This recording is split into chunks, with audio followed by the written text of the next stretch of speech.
നമസ്കാരം. My divine വർഷിപ്പിലേക്ക് എല്ലാവർക്കും സ്വാഗതം. വെള്ളിയാഴ്ചകളിൽ നമ്മൾ ലക്ഷ്മി പൂജ ചെയ്യാറുണ്ട്. ഒരുപാട് പേർക്കാണ് വെള്ളിയാഴ്ച ലക്ഷ്മി പൂജ ചെയ്ത് ജീവിതത്തിൽ വളരെ നല്ല പോസിറ്റീവ് റിസൾട്ട് ലഭിച്ചിട്ടുള്ളത്. ഇന്ന് പറയുന്നത് ബുധനാഴ്ച ചൊല്ലുന്ന ഒരു ലക്ഷ്മി മന്ത്രത്തെക്കുറിച്ചാണ്.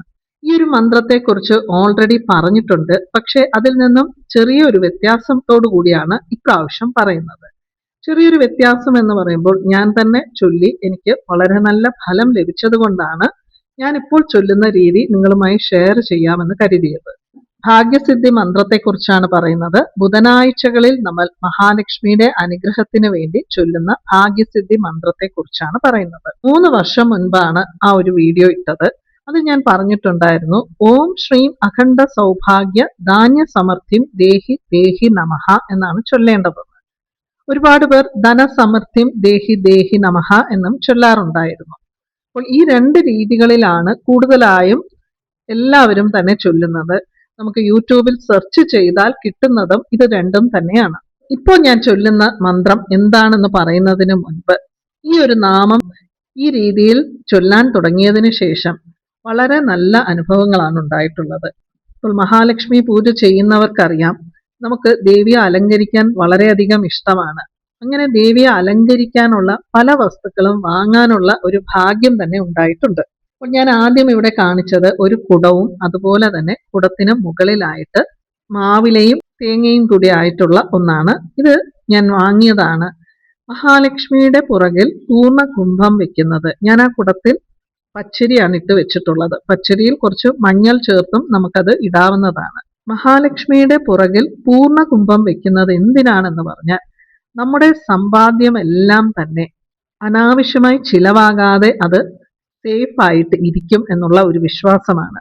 പണ്ട് കാലത്തൊക്കെ തന്നെ സ്വർണവും നാണയങ്ങളും ഒക്കെ വലിയ വലിയ കുടങ്ങളിലാണ് വെച്ചിട്ടുണ്ടായിരുന്നത്. അപ്പോൾ ആ ഒരു കോൺസെപ്റ്റാണ് മഹാലക്ഷ്മിയുടെ പുറകിൽ നമ്മളൊരു പൂർണ്ണ കുംഭം വെക്കുന്നതിന് പിന്നിലും. പിന്നെ ഞാൻ വെച്ചിട്ടുള്ളത് 2 ആനയാണ്. 2 ആനയെ മഹാലക്ഷ്മിയുടെ 2 സൈഡിലുമായി വെക്കുന്നത് നമുക്ക് ധനവരം ഉണ്ടാകുന്നതിനും അതുപോലെ തന്നെ ജീവിതത്തിൽ എല്ലാ തരത്തിലുമുള്ള പോസിറ്റിവിറ്റി ഉണ്ടാകുന്നതിനും വേണ്ടിയാണ്. ആന വെക്കുന്നതിനെ കുറിച്ചൊക്കെ ഓൾറെഡി പല വീഡിയോസിലും പറഞ്ഞിട്ടുണ്ട്. പിന്നെ എനിക്ക് വാങ്ങാൻ സാധിച്ചത് മീനാണ്. ഈ മീൻ എന്തിനാണ് നമ്മൾ വെക്കുന്നതെന്ന് പറഞ്ഞാൽ രേവതി നക്ഷത്രത്തിന്റെ ചിഹ്നം കൂടിയാണ് മീൻ എന്ന് പറയുന്നത്. ഈ മീൻ നമ്മുടെ വീട്ടിൽ ഇരിക്കുന്നത് നമുക്ക് മണി അട്രാക്ട് ചെയ്ത് തരും എന്നുള്ളതാണ്. അപ്പോൾ വെറുതെ നമ്മൾ ഇതൊക്കെ വാങ്ങി വെച്ചു എന്ന് പറഞ്ഞിട്ട് പണമൊന്നും നമുക്ക് വരില്ല. നമ്മൾ ജോലി ചെയ്യാനുള്ളത് ജോലി ചെയ്യുക. അപ്പോൾ അതിനനുസരിച്ച് നമുക്ക് ഓരോ കാര്യങ്ങൾ വാങ്ങിക്കാൻ പറ്റും. ഇതൊക്കെ നമുക്ക് വാങ്ങിക്കണമെന്നുണ്ടെങ്കിൽ നമ്മുടെ കയ്യിൽ പണം ഉണ്ടായാൽ മാത്രം പോരാ, മഹാലക്ഷ്മി കൂടി കനിയണം. അതായത് ദേവിയുടെ ഒരു അനുഗ്രഹം ഉണ്ടാകണം. ഇങ്ങനെ ഇതൊക്കെ വാങ്ങി വെച്ച് അലങ്കരിക്കണം എന്നുണ്ടെങ്കിൽ ദേവിയുടെ ഒരു അനുഗ്രഹം നമുക്ക് കൂടിയേ തീരൂ. എന്നാൽ മാത്രമേ ഇതൊക്കെ നമുക്ക് ചെയ്യാൻ സാധിക്കൂ. അല്ലെങ്കിൽ നമ്മുടെ കയ്യിൽ എത്ര പണം വന്നാലും നമുക്ക് നമ്മൾ ആഗ്രഹിക്കുന്ന കാര്യങ്ങൾ വാങ്ങാൻ സാധിക്കില്ല. പിന്നെ ഞാനിവിടെ വെള്ളിയിലുള്ള ശ്രീചക്രമാണ് വാങ്ങിയിട്ടുള്ളത്. പിന്നെ എനിക്ക് വാങ്ങാൻ സാധിച്ചത് 2 വെള്ളിയിലുള്ള പാദങ്ങളാണ്. പാദങ്ങളിൽ താമരപ്പൂവും അതുപോലെ ശംഖചക്രവും ഒക്കെ ഉള്ള പാദങ്ങളാണ്. ഇതൊക്കെ തന്നെ നമുക്ക് വെള്ളി ആഭരണ കടകളിലാണ് ലഭിക്കുന്നത്. ഇപ്പോൾ കേരളത്തിൽ ഇതുപോലെ എല്ലാം ലഭിക്കുമോ എന്ന് എനിക്കറിയില്ല.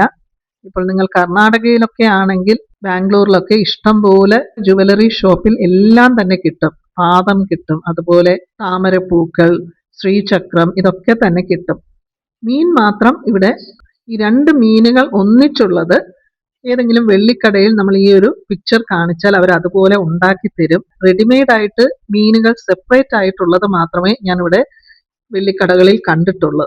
പിന്നെ ഞാൻ വാങ്ങിയത് എൻ്റെ കയ്യിൽ ഓൾറെഡി ഞാൻ പറഞ്ഞല്ലോ, ആദ്യം ഭാഗ്യസിദ്ധി മന്ത്രത്തെക്കുറിച്ചുള്ള വീഡിയോ ഇട്ടപ്പോൾ ഞാൻ അർച്ചന ചെയ്തുകൊണ്ടിരുന്നത് വെള്ളി ലോട്ടസ് ഫ്ലവേഴ്സ് കൊണ്ട് തന്നെയാണ്. അതിനുശേഷം ഈ 8 ഇതളുള്ള താമരപ്പൂക്കൾ, ഇത് വളരെ ചെറുതാണ്, എന്നിരുന്നാലും 8 ഇതളുകളുള്ള താമരയാണിത്. അപ്പോൾ ഇതാണ് രണ്ടാമത് വാങ്ങിയ താമരപ്പൂക്കളാണത്. അപ്പോൾ അതുകൊണ്ടും അർച്ചന ചെയ്യാൻ പറ്റും. പിന്നീട് ഇപ്പോൾ ഞാൻ ഈ വീഡിയോ എടുത്തു വെച്ചിട്ട് നിങ്ങളുമായി ഇത് ഷെയർ ചെയ്യണമെന്ന് കരുതിയിട്ട് ഏകദേശം ഒരു 6 മാസത്തോളമായി. ഞാൻ 6 മാസം മുൻപ് എടുത്തു വെച്ച വീഡിയോ ആണിത്. അപ്പോൾ ഈ വീഡിയോ എടുത്തതിന് ശേഷം ഈ കഴിഞ്ഞ 6 മാസത്തിനുള്ളിൽ ദേവിക്കൊരു കുടയും ഞാൻ വാങ്ങിയിട്ടുണ്ടായിരുന്നു. നിങ്ങൾ കണ്ടിട്ടുണ്ടാകും. മഹാലക്ഷ്മിയുടെ മുകളിൽ ഒരു കുടയൊക്കെ, അതും വെള്ളി തന്നെയാണ്. അതും നമുക്ക് ഈ ജ്വല്ലറി ഷോപ്പിലൊക്കെ തന്നെ പല രീതിയിലുള്ളതുണ്ട്. സിംഹാസനത്തോടു കൂടിയുള്ള കുടയും കിട്ടും. സിംഹാസനം എന്ന് പറയുമ്പോൾ വളരെ ചെറുതായിരിക്കും, എനിക്ക് ഇത്രയും കാര്യങ്ങൾ അവിടെ വെക്കാൻ സാധിക്കില്ല. അതുകൊണ്ട് ഞാൻ വെറും കുട മാത്രമേ വാങ്ങിയിട്ടുള്ളൂ. പിന്നെ ഞാൻ രണ്ട് താമരപ്പൂക്കൾ, ഇതളുള്ള താമരപ്പൂക്കളാണിത്. അതായത് ഇതും ഓൺലൈനിലൊക്കെ തന്നെ അവൈലബിൾ ആണ്. പല സിൽവർ കടകളുടെയും ഓൺലൈനിൽ ഇതൊക്കെ അവൈലബിൾ ആണ്. ഇതിന്റെ പ്രത്യേകത എന്ന് പറയുന്നത് പിങ്ക് കളർ 8 ഇതളാണുള്ളത്. അതിന് താഴെ ഗ്രീൻ കളറിൽ ഇലകളാണുള്ളത്. അപ്പൊ അങ്ങനെയുള്ള താമരപ്പൂ നമുക്ക് കിട്ടും എന്നുണ്ടെങ്കിൽ, ഇത് ഒരുപാട് ഓൺലൈൻ സെർച്ച് ചെയ്ത് എനിക്ക് കിട്ടിയതാണ്. പിന്നെ എൻ്റെ കയ്യിൽ വെറും വെള്ളിയിലുള്ള താമരപ്പൂ ഉണ്ട്, പക്ഷെ അത് 8 ഇതളിനേക്കാൾ കൂടുതൽ ഒരുപാട് ഇതളുകൾ ഉള്ളതാണ്. അതും ഞാൻ വെക്കാറുണ്ട്. എന്തിനാണ് ഈ കാര്യങ്ങളൊക്കെ ഇവിടെ പറഞ്ഞതെന്ന് പറഞ്ഞാൽ, നമ്മളൊരു നാമം ചൊല്ലുമ്പോൾ നമ്മൾ ദേവിക്ക് ഈ രീതിയിൽ അലങ്കരിക്കാൻ സാധിച്ചിരുന്നെങ്കിൽ എന്നൊക്കെ ആഗ്രഹിച്ചുകൊണ്ടാണ് നമ്മൾ നാമം ചൊല്ലുന്നതെങ്കിൽ, നമുക്ക് അതിനൊക്കെ ഉള്ള സാഹചര്യങ്ങൾ ഐശ്വര്യ ദേവത നമുക്ക് ഉണ്ടാക്കി തരും എന്നുള്ളതാണ്. അപ്പോൾ ഇത് ഞാൻ എൻ്റെ ഒരു അനുഭവത്തിൽ നിന്നാണ് പറയുന്നത്. എല്ലാവർക്കും അവരുടെ ജീവിതത്തിൽ എല്ലാവിധ ഐശ്വര്യങ്ങളും ഉണ്ടാകുന്നതിന് വേണ്ടിയാണ് ഇന്ന് ഈ ഒരു നാമം നിങ്ങളുമായി ഷെയർ ചെയ്യുന്നത്. ഞാൻ പറഞ്ഞല്ലോ, ഞാൻ ആദ്യം 3 വർഷം മുൻപ് ഞാൻ പറഞ്ഞിരുന്ന ആ രീതിയിലാണ് ചൊല്ലിക്കൊണ്ടിരുന്നത്. കഴിഞ്ഞ 1 വർഷത്തോളമായിട്ടാണ് മാറ്റിയത്. അത് മാറ്റിയതെന്ന് പറഞ്ഞാൽ, ഇവിടെ അടുത്തുള്ള ലക്ഷ്മി നാരായണ ക്ഷേത്രത്തിൽ പോയിരുന്നു. മഹാലക്ഷ്മിയുടെ അടുക്കൽ വെനസ്ഡേ ആയതുകൊണ്ട് തന്നെ അവിടെ അധികം ആരും വലിയ റഷ് ഒന്നും ഉണ്ടായിരുന്നില്ല. ഇവിടെയൊക്കെ ലക്ഷ്മി നാരായണ ക്ഷേത്രത്തിൽ ഏറ്റവും കൂടുതൽ റഷ് ഉള്ള ദിവസം എന്ന് പറയുന്നത് ശനിയാഴ്ചയും പിന്നെ വെള്ളിയാഴ്ചയുമാണ്. അന്ന് വലിയ തിരക്കായിരിക്കും. വെള്ളിയാഴ്ച മഹാലക്ഷ്മിയുടെ ദിവസമായതും ശനിയാഴ്ചയാണ് കൂടുതൽ പേരും മഹാവിഷ്ണുവിന്റെ ക്ഷേത്ര ദർശനം നടത്തുന്നത്. അപ്പോൾ ബുധനാഴ്ച ആയതുകൊണ്ട് തന്നെ അധികം ആളില്ലാത്തത് കൊണ്ട് തന്നെ ഞാൻ ദേവിയുടെ മുന്നിലിരുന്നാണ് അന്ന് ഈ ഒരു നാമം ചൊല്ലിയത്. അപ്പോൾ അവിടുത്തെ അർച്ചകരാണ് ഞാൻ ഈ ചൊല്ലുന്നത് കേട്ടിട്ട് എന്നോട് പറഞ്ഞത്, ഇങ്ങനെ ചൊല്ലണ്ട, ഇനി ഇങ്ങനെ ഇതുകൂടി ചേർത്ത് ചൊല്ലൂ എന്ന് പറഞ്ഞ്, ഞാൻ ഏകദേശം 1 വർഷത്തിൽ കൂടുതലായിട്ടുണ്ടാകും ഞാൻ ഇങ്ങനെ ചൊല്ലാൻ തുടങ്ങിയതിന് ശേഷം എനിക്ക് മഹാലക്ഷ്മിയെ അലങ്കരിക്കാനുള്ള ഈ കാര്യങ്ങളൊക്കെ വാങ്ങാൻ സാധിച്ചു എന്നുള്ളതാണ്.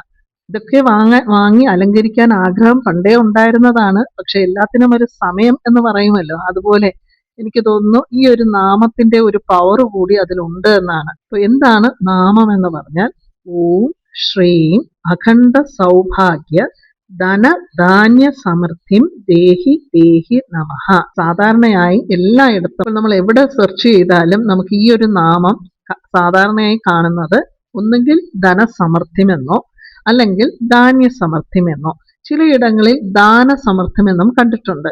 പക്ഷെ ധനധാന്യ സമൃദ്ധിം എന്ന് ചൊല്ലാൻ തുടങ്ങിയതിന് ശേഷം വളരെ നല്ല പോസിറ്റീവായിട്ടുള്ള കാര്യങ്ങളാണ് സംഭവിച്ചത്. അതുകൊണ്ട് ഈ ഒരു ഭാഗ്യസിദ്ധി മന്ത്രം ഒരുപാട് പേർ ചൊല്ലാറുണ്ട് എന്ന് എനിക്കറിയാം. ഒരുപാട് പേർ എനിക്ക് മെസ്സേജും അയച്ചിട്ടുണ്ട്, ഞങ്ങളിത് ചൊല്ലുന്നുണ്ട് വെനസ്ഡേസ് എന്ന് പറഞ്ഞിട്ട്. അപ്പൊ നിങ്ങൾക്കും ഇനി മുതൽ ഓം ശ്രീം അഖണ്ഡ സൗഭാഗ്യ ധനധാന്യ സമൃദ്ധിം ദേഹി ദേഹി നമഃ എന്ന് ചൊല്ലാവുന്നതാണ്. അപ്പോൾ ഞാനിവിടെ മഹാലക്ഷ്മിക്ക് വാങ്ങിയ ആ ഒരു കുടയും ഇതിൽ തന്നെ കാണിക്കുന്നുണ്ട്. മഹാലക്ഷ്മിയെ എപ്പോഴും നമ്മൾ റാണി പോലെ അലങ്കരിച്ചു വെക്കുമ്പോൾ നമ്മുടെ ജീവിതത്തിലും അതുപോലെ സൗഭാഗ്യങ്ങൾ വരുമെന്നാണ്. അത് സത്യം തന്നെയാണ്. ഇവിടെ എപ്പോഴും നമ്മൾ മനസ്സിലാക്കേണ്ട മറ്റൊരു കാര്യം, മഹാലക്ഷ്മി ചഞ്ചലയാണ്. അതായത് എപ്പോഴും ചലിച്ചുകൊണ്ടേയിരിക്കും. അപ്പോൾ നമ്മൾ എല്ലാ ആഴ്ചയും ലക്ഷ്മി പൂജ ചെയ്ത് ദേവിയുടെ ആ ഒരു ബ്ലെസ്സിങ്സ് നമ്മൾ നേടിക്കൊണ്ടേയിരിക്കണം. എന്നാൽ മാത്രമേ നമുക്ക് എപ്പോഴും മഹാലക്ഷ്മിയുടെ അനുഗ്രഹം ഉണ്ടായിരിക്കുകയുള്ളൂ. അതുകൊണ്ട് മാസത്തിൽ 1 പ്രാവശ്യം ചെയ്താൽ മതിയോ എന്നൊന്നും ചോദിക്കരുത്. പിന്നെ ഞാൻ വെനസ്ഡേ ചെയ്യുന്ന മറ്റൊരു കാര്യം എന്ന് പറയുന്നത്, ഇത് ഞാൻ മാസത്തിൽ 1 വെനസ്ഡേ മാത്രമേ ചെയ്യാറുള്ളൂ. മാതള അല്ലികൾ കൊണ്ട് അർച്ചന ചെയ്യുക. മാതള അല്ലികൾ കൊണ്ട് അർച്ചന ചെയ്യുമ്പോഴും ഞാൻ ഈ നാമം തന്നെയാണ് വെനസ്ഡേസ് ചൊല്ലാറുള്ളത്. തിങ്കളാഴ്ചകളിൽ ഞാൻ മഹാലക്ഷ്മി അഷ്ടോത്തരം ചൊല്ലി മാതള അല്ലികൾ കൊണ്ട് അർച്ചന ചെയ്യാറുണ്ട്. അങ്ങനെ ചൊല്ലുമ്പോൾ ഒരു കോയിൻ, 1 റുപ്പി കോയിനും മാതള അല്ലിയും 108 കോയിൻസ് എടുത്ത് വെച്ചിട്ടുണ്ട്. ഓരോ കോയിനോടൊപ്പം കുറച്ച് മാതള അല്ലികളും കൂടി ചേർത്താണ് അർച്ചന ചെയ്യുന്നത്. അതിനെക്കുറിച്ച് ഞാൻ ഓൾറെഡി വീഡിയോ ചെയ്തിട്ടുള്ളതാണ്. തിങ്കളാഴ്ചകളിലാണ് അങ്ങനെ ചെയ്യാറുള്ളത്. അത് മിക്കപ്പോഴും മാസത്തിൽ 1 തിങ്കളാഴ്ചയൊക്കെ സാധിക്കാറുള്ളൂ. മറ്റു ബുധനാഴ്ചകളിൽ പൂക്കൾ കൊണ്ടോ അല്ലെങ്കിൽ ഞാൻ കാണിച്ച സിൽവർ ലോട്ടസ് കൊണ്ടോ ഒക്കെയാണ് അർച്ചന ചെയ്യുന്നത്. ഒരു ബുധനാഴ്ച, അത് എപ്പോഴും 30 ബുധനാഴ്ചകളിൽ മാതള അല്ലികൾ കൊണ്ടാണ് അർച്ചന ചെയ്യാറുള്ളത്. നിങ്ങൾക്ക് അതും ചെയ്യാവുന്നതാണ്. ആ മാതള അല്ലികൾ അർച്ചന ചെയ്ത് ദീപധൂപ ആരതി എടുത്തതിന് ശേഷം നമുക്കതെടുത്ത് ജ്യൂസാക്കിയോ അല്ലാതെയോ ഒക്കെ നമുക്ക് തന്നെ കഴിക്കാവുന്നതാണ്. വീട്ടിലുള്ളവർക്കും കൊടുക്കാം. നിങ്ങൾക്ക് അതും ചെയ്യാവുന്നതാണ്. വളരെ നല്ല റിസൾട്ടാണ്. മാതളത്തിൽ തേനൊഴിച്ച് മഹാലക്ഷ്മിക്ക് സമർപ്പിക്കുന്നത് തന്നെ വളരെ ഐശ്വര്യപ്രദമാണ്. ആ മാതള അല്ലികൾ കൊണ്ട് അർച്ചന ചെയ്യുന്നത് അതിനേക്കാൾ ശ്രേഷ്ഠമാണ്. മാസത്തിൽ ഒരു ബുധനാഴ്ച ചെയ്താൽ മതി. ഞാൻ എപ്പോഴും 30 ബുധനാഴ്ചകളിലാണ് അത് ചെയ്യാറുള്ളത്. മറ്റു ബുധനാഴ്ചകളിൽ സാധാരണ പൂക്കളോ അല്ലെങ്കിൽ സിൽവർ ലോട്ടസ് ഫ്ലവേഴ്സോ കൊണ്ടാണ് അർച്ചന ചെയ്തുകൊണ്ടാണ് എപ്പോഴും ഈ നാമം ചൊല്ലുന്നത്. ക്ഷേത്രത്തിലൊക്കെ പോയിരുന്ന് ചൊല്ലുമ്പോൾ മാത്രം ജപമാല കൊണ്ടുപോയാണ് ചൊല്ലാറുള്ളത്. ഇനി നമ്മുടെ പൂജാമുറിയിൽ കോലങ്ങൾ ഇടുന്നതിനെ കുറിച്ച് ഒരുപാട് പേർ ചോദിച്ചിട്ടുണ്ടായിരുന്നു. എല്ലാ ദിവസവും ഇടേണ്ട 2 കോലത്തെക്കുറിച്ച് ഞാൻ ഓൾറെഡി പറഞ്ഞിട്ടുണ്ട്. എൻ്റെ മഹാലക്ഷ്മിയുടെ ആ ഒരു വിഗ്രഹത്തിന് മുന്നിലായിട്ട് ആ 2 കോലങ്ങളും എപ്പോഴും കാണും. ആ കോലം എന്ന് പറയുന്നത് ഒന്ന് ഐശ്വര്യ കോലം, മറ്റൊന്ന് ഹൃദയ കമല കോലമാണ്. ഈ 2 കോലവും നമുക്കിപ്പോൾ സ്റ്റെൻസിൽ കിട്ടും. സ്റ്റെൻസിൽ വാങ്ങി ഇടുന്നതാണ് എളുപ്പം. നമ്മൾ തന്നെ വരയ്ക്കുമ്പോൾ ഒരുപാട് സമയം വേണം. ഇപ്പോൾ എല്ലാവർക്കും ടൈം ആണല്ലോ ഇല്ലാത്തത്. അതുകൊണ്ട് സ്റ്റെൻസിൽ വാങ്ങിയാൽ ഒരേ ഒരു മിനിറ്റിന്റെ കാര്യമേ ഉള്ളൂ. എല്ലാ ദിവസവും നമ്മൾ അത് മാറ്റിയിട്ട് പുതിയ കോലം വരയ്ക്കുകയും വേണം. അതുപോലെ തന്നെ നമ്മുടെ പൂജാമുറിയിൽ എല്ലാ ദിവസവും സാധിക്കുമെങ്കിൽ വരയ്ക്കേണ്ട കോലം 8 ഇതളുള്ള താമരപ്പൂവിന്റെ കോലമാണ്. ഞാൻ ആ താമരപ്പൂവിന്റെ കോലമൊക്കെ ഓൾറെഡി വരച്ചത് കാണിച്ചിട്ടുണ്ട്. അപ്പോൾ എല്ലാ ദിവസവും കോലം വരയ്ക്കാൻ സാധിക്കാത്തവർക്ക് ഞാൻ ഓൾറെഡി കാണിച്ചതുപോലെ വെള്ളിയിലുള്ള 8 ഇതളുള്ള ഒരു താമരപ്പൂ വാങ്ങി വെച്ചാലും മതി. പക്ഷെ കോലത്തിന് അതിൻ്റെതായിട്ടുള്ള ഒരു ഗുണങ്ങളുണ്ട്. എന്താണ് ഈ 8 ഇതൾ താമര എന്ന് പറഞ്ഞാൽ? താമര എന്ന് പറയുന്നത് നമുക്ക് ഗുരു കടാക്ഷം, അതായത് വ്യാഴഗ്രഹത്തിന്റെ അനുഗ്രഹം ലഭിക്കും. എന്തുകൊണ്ടാണ് 8 ഇതളുള്ള താമര വരയ്ക്കുന്നതെന്ന് പറഞ്ഞാൽ 8 എന്ന ആ ഒരു സംഖ്യ ശനി ഭഗവാനെയാണ് റിലേറ്റ് ചെയ്യുന്നത്. അപ്പോൾ ഇവിടെ താമര എല്ലാ ദിവസവും നമ്മുടെ പൂജാമുറിയിൽ വരച്ച് നമ്മൾ വിളക്ക് കൊളുത്തി പ്രാർത്ഥിക്കുമ്പോൾ നമ്മൾ ആഗ്രഹിക്കുന്ന കാര്യങ്ങളെല്ലാം നമുക്ക് സാധിച്ചു കിട്ടും എന്നുള്ളതാണ് ചുരുക്കം. അതുകൊണ്ട് തന്നെ താമര വരയ്ക്കാൻ അറിയാവുന്നവർക്ക് താമര 8 ഇതളുള്ളത് വരയ്ക്കുക, അല്ലെങ്കിൽ 8 ഇതളുള്ള താമരപ്പൂവിന്റെ ഒരു സ്റ്റെൻസിൽ അത് കിട്ടാൻ വലിയ ബുദ്ധിമുട്ടാണ്. കാരണം നമുക്ക് താമരപ്പൂവിന്റെ സ്റ്റെൻസിലൊക്കെ കിട്ടുന്നതിൽ ഒരുപാട് ഇതളുകൾ ഉള്ളതാണ് കിട്ടാറുള്ളത്. അതുകൊണ്ട് ടൈം ഉള്ളപ്പോഴൊക്കെ തന്നെ ഒരു താമരയുടെ 8 ഇതളുള്ള ഒരു താമര പൂജാ റൂമിൽ വരച്ചിടാൻ ശ്രദ്ധിക്കുക. പിന്നെ നമ്മുടെ പൂജാമുറിയിൽ ഐശ്വര്യം നൽകുന്ന കോലം എന്ന് പറയുന്നത് ശംഖുചക്ര കോലമാണ്. അതും സ്റ്റെൻസിൽ കിട്ടും. ഇത് എല്ലാ ദിവസവും നമ്മൾ വരച്ചിടേണ്ട ആവശ്യമില്ല. ഇത് നമുക്ക് വെനസ്ഡേയോ തേഴ്സ്ഡേ അല്ലെങ്കിൽ സാറ്റർഡേ, കാരണം മഹാവിഷ്ണുവിന്റെ ദിവസങ്ങളാണല്ലോ ബുധനാഴ്ച, വ്യാഴാഴ്ച, ശനിയാഴ്ച, ഏകാദശി ദിവസം. അപ്പോൾ ആ ദിവസങ്ങളിൽ മാത്രം ശംഖുചക്രത്തിന്റെ കോലം വരച്ചിടാവുന്നതാണ്.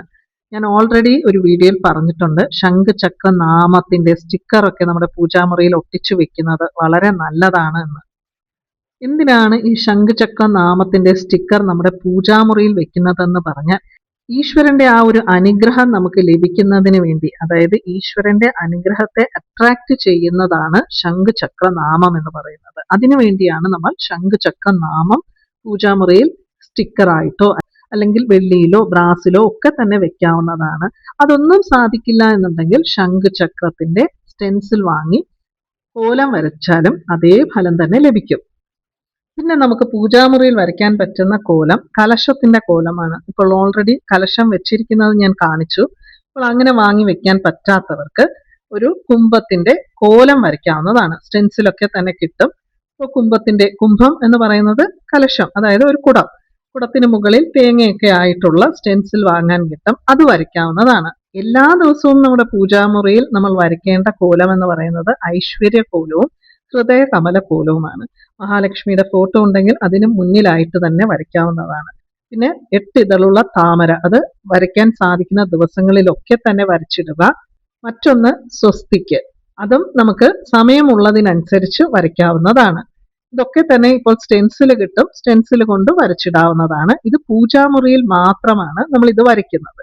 ഇനി നമുക്ക് വീടിന് മുന്നിലായിട്ട് മറ്റേത് തരത്തിലുള്ള ഡിസൈൻസും വരയ്ക്കാവുന്നതാണ്. അപ്പോൾ ഒരുപാട് ഡിസൈൻസ് ഇപ്പോൾ സ്റ്റെൻസിലൊക്കെ കിട്ടും. അല്ലെങ്കിൽ യൂട്യൂബിൽ തന്നെ കോലം ഡിസൈൻസ് എന്ന് എൻ്റർ ചെയ്താൽ ഇഷ്ടംപോലെ ആൾക്കാർ എങ്ങനെയാണ് കോലം വരയ്ക്കേണ്ടതെന്നൊക്കെ കാണിച്ചു തരുന്നുണ്ട്. അതൊക്കെ വരയ്ക്കാം. വീടിന് മുന്നിലായിട്ട് നമ്മൾ വരയ്ക്കാൻ പാടില്ലാത്ത കോലം എന്ന് പറയുന്നത് താമരപ്പൂവിൻ്റെ കോലം. താമരപ്പൂവിൻ്റെ കോലം വരയ്ക്കാം, പക്ഷെ ഒരിക്കലും അതിലാരും ചവിട്ടാതെ നമ്മൾ നോക്കേണ്ടതാണ്. അങ്ങനെ ഉറപ്പുണ്ടെങ്കിൽ മാത്രം താമരപ്പൂവിൻ്റെ കോലം വരയ്ക്കാം. അല്ലാത്ത പക്ഷം താമരപ്പൂവിൻ്റെ കോലം വരയ്ക്കരുത്. അതുപോലെ ശംഖുചക്ര കോലവും വരയ്ക്കാൻ പാടില്ല. ഐശ്വര്യകോലവും ഹൃദയകമലകോലവും ഒരു കാരണവശാലും വീടിന്റെ ഫ്രണ്ടിൽ വരയ്ക്കരുത്. അത് പൂജാമുറിയിൽ മാത്രം വരയ്ക്കേണ്ട കോലമാണ്. പൂർണ്ണകുംഭത്തിന്റെ കോലം അതുപോലെ താമരപ്പൂവിന്റെ കോലമൊക്കെ നമുക്ക് തുളസിച്ചെടിയുടെ മുന്നിലായിട്ട് വരയ്ക്കാവുന്നതാണ്. അപ്പോൾ തുളസിച്ചെടിയുടെ മുന്നിലാണ് വരയ്ക്കുന്നതെങ്കിലും ആരും ചവിട്ടാത്തിടത്തായിരിക്കണം എന്ന് മാത്രമേ ഉള്ളൂ. അത് നമ്മൾ ശ്രദ്ധിക്കേണ്ട കാര്യമാണ്. കോലം വരയ്ക്കുന്നതിനെ കുറിച്ച് ഒരുപാട് പേർ സംശയങ്ങൾ ചോദിച്ചിട്ടുണ്ടായിരുന്നു. എല്ലാവരുടെയും ഡൗട്ട്സ് ക്ലിയർ ആയി കാണും എന്ന് വിചാരിക്കുന്നു. എല്ലാവർക്കും ഈ വീഡിയോ ഇഷ്ടപ്പെട്ടു എന്ന് വിശ്വസിക്കുന്നു. വീണ്ടും മറ്റൊരു വീഡിയോയുമായി കാണാം. നന്ദി, നമസ്കാരം.